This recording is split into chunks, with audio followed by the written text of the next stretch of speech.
In this episode of Baldur's Gate 3, our heroes return to camp when Mizora, the queen bitch herself, drops by unannounced. She hands a new mission to Will, forcing him to rescue a devil in Moonrise Towers. Gandalf, ever the negotiator, tried to bargain for Will's freedom in exchange for saving the devil. Gandalf succeeds in impressing Mizora, and she promises Will's freedom, but only if they finish the task at hand first. Will is doubtful that the deal will be so easily made, but nevertheless thanks Gandalf for his help. Meanwhile, Astarion has been trying to read the runes behind his back, and has discovered that it's written in infernal language, the mother tongue of the devils. Astarion mentions that he'd like to ask for the devil Raphael to read it, and Gandalf reluctantly agrees to help.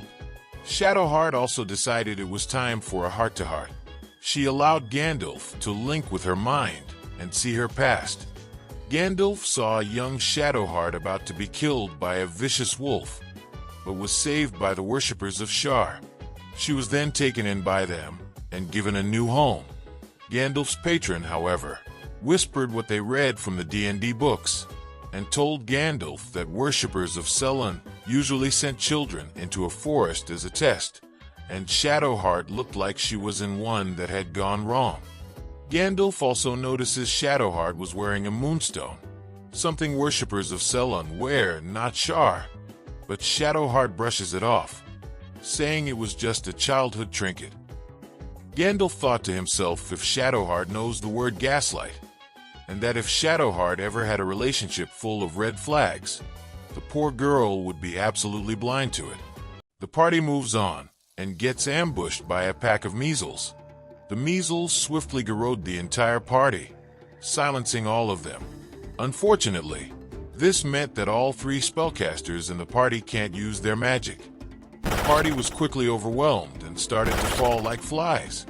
However, Karlach defied the odds, and her lifesteal build allowed her to keep fighting three remaining measles all on her own. Chad Karlach eventually managed to kill all the measles. The party moves on and reunites with Arabella, the kid who nearly got eaten by Kaga's snake, back at the Emerald Grove. She seems to have developed magical powers because of the druid idol she stole. She lost her parents from an ambush on the way to Baldur's Gate, and asks Gandalf to find them. Gandalf, unable to say the harsh truth that Arabella is most probably an orphan right now, agreed to find them, although in truth the party was focused on Ketterick. The party continues and finds an abandoned inn. Here they met Thorm, Thorm, a huge bartender with a liver of steel. Gandalf, however, is a massive drunk and challenges Thorm to a drinking contest. As Thorm got more and more drunk, he let slip that his master, Ketterick Thorm, had a secret weakness. Gandalf managed to take note of this despite his drunkenness. Finally, Gandalf wins the drink-off, gulping a truly alarming amount of evil-looking swill, but is otherwise fine. Meanwhile, Thorm's belly burst from all the alcohol in him, killing him instantly. The party decides to seek out the mentioned weakness of Ketterick. The party continues on and meets Thorm, a gilded statue with a knack for extortion. She tried to shake us down all our money, but Gandalf, in an epic display of his fearsomeness, channeled low-tier God's speech. Your life is nothing. You serve zero purpose. You should kill yourself now. Gauntlet promptly followed Gandalf's instructions and unalived herself. We move on, and the player was shocked to see Arabella's parent, but was not surprised that they're dead. Shadowheart spoke to Arabella's father, and he tells us that he got killed in a surgery. The surgeon in question is Malus Thorm, a worshipper of Shar, and a sadistic murderer. To hammer in the point that he's very evil, Malus started destroying the eyes of his captured patient, saying that the light blinds people out of Shar's blessing. Gandalf didn't really need more hints that Shar wasn't a good person as Shadowheart claims she is. But he's also now sure she doesn't know the word gaslight.